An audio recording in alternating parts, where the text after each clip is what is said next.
देश में होने वाले लोकसभा चुनाव के पहले मध्य प्रदेश में कांग्रेस को आज बड़ा झटका लगा, जहां दो पूर्व विधायक सहित पूर्व केंद्रीय मंत्री सुरेश पचौरी के भाजपा में शामिल होने के बाद कांग्रेस जहां बीजेपी पर आरोप जड़ रही है, तो वहीं भाजपा इसे खिसियानी बिल्ली खंबा नोचने वाली कहावत बता रही है। वहीं आपको बता दें, कांग्रेस के पूर्व विधायक संजय शुक्ला और विधायक पटेल के भाजपा में शामिल होने के बाद पूरे प्रदेश के साथ इंदौर की राजनीति में कांग्रेस को आज बड़ा झटका लगा है, जिसको लेकर भाजपा इसे अच्छा मान रही है।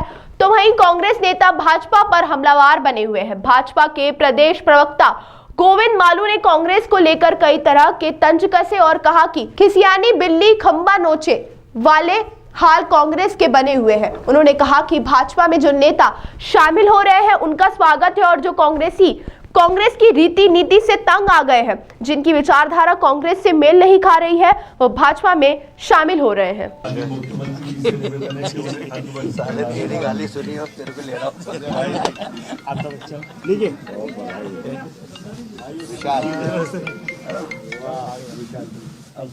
इसके पहले भी हुए हैं अनेक दलों से लोग जो भारतीय जनता पार्टी की विचारधारा, कार्यपद्धति और देश के विकास के साथ आना चाहते हैं, और कांग्रेस की राष्ट्र विरोधी नीति और संस्कृति विरोधी नीति, जिन्होंने राम मंदिर के निमंत्रण को अस्वीकार करके और उस वोट बैंक की राजनीति करके पराकाष्ठा कर दी भारत की सनातन संस्कृति के साथ जो मजाक कर रहे हैं, ऐसे कई सारे लोग जो मन से दुखी थे, पीड़ित थे, उनकी उपेक्षा से पीड़ित थे, उनके नेतृत्व की संवादहीनता से पीड़ित थे।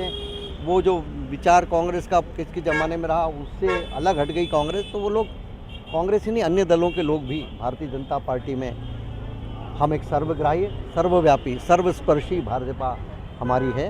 हम किसी के लिए दरवाजे बंद नहीं करते, लेकिन हम ऐसे लोगों को जो हमारे इस विचारधारा के साथ आना चाहते हैं, हम उनका स्वागत कर रहे हैं और करेंगे भी। सर, कांग्रेस के एक प्रवक्ता का आरोप है कि का पेच फंसा के या आर्थिक रूप से किसी तरह से दबाकर शामिल कर किया जा रहा है पार्टी। कांग्रेस के प्रवक्ता और कांग्रेस पार्टी को क्या वो भ्रष्ट मानते हैं? कि भ्रष्ट हैं वो? अपने कार्यकर्ताओं को भ्रष्ट मान रहे हैं कांग्रेस। बड़ा मुझे तो हास्यास्पद लगता है उनका बयान। ईडी की कार्रवाई, अरे हम भी विपक्ष में रहे हैं कई वर्षों तक, हम पे भी खूब प्रताड़ना झेली है। 18 महीने में जेल में रहने के बाद हम नहीं टूटे हैं। ये कौन ईडी सीबीआई? ये देखिए, चुनाव हारते हैं तो ईवीएम की बात करते हैं, कोई चला जाता है तो ईडी सीबीआई की बात करते हैं। तंज भी कसा है उन्होंने, कचौरी को कचौरी करके संबोधित किया है उन्होंने। वो तो उनकी पीड़ा है, और खिसियानी बिल्ली खंबा नोचे। आज तक ज्योतिरादित्य सिंधिया जी के जाने का दर्द उनको आज तक साल रहा है। ऐसे ही सुरेश पचौरी अपने घर को संभालने की बजाय वो दोषारोपण करें, और कार्यकर्ता के खिलाफ, जो उनका कार्यकर्ता वर्षों से रहा, वो चला गया, क्यों चला गया, उसकी मीमांसा करने के बजाय वो उस पर तंज कसे, तो कांग्रेस की मेरे को मानसिकता और बुद्धि पर तरस आता है। मुझे लगता है उनके मानसिक बीमारी का इलाज कराना पड़ेगा। सर, एक और राहुल गांधी की न्याय यात्रा जो है, और दूसरी ओर लगातार आप देख रहे हैं किस तरह के बदलाव हो रहे हैं, किस तरह पार्टी में न्याय हो रहा है, ये लोगों के जाने से पता लग रहा है। वो न्याय यात्रा है कि अन्याय यात्रा है? वो कितना गंभीर आदमी है कि देश में बिना किसी मुद्दे के निकल पड़े हैं। इधर चुनाव हैं तो उनसे तंग आकर, उनसे दुखी होकर, उनसे आजीज आकर बिना किसी निरुद्देश्य वो यात्रा निकाल रहे हैं। जिन्होंने देश में अन्याय किया, लगातार जनता पर अन्याय किया, अपने कार्यकर्ताओं पर अन्याय किया, वो न्याय यात्रा निकाल रहे हैं। तो वो लोगों ने कहा कि हम न्याय हमारा कर लेंगे, भाई आप आपकी न्याय यात्रा निकालो।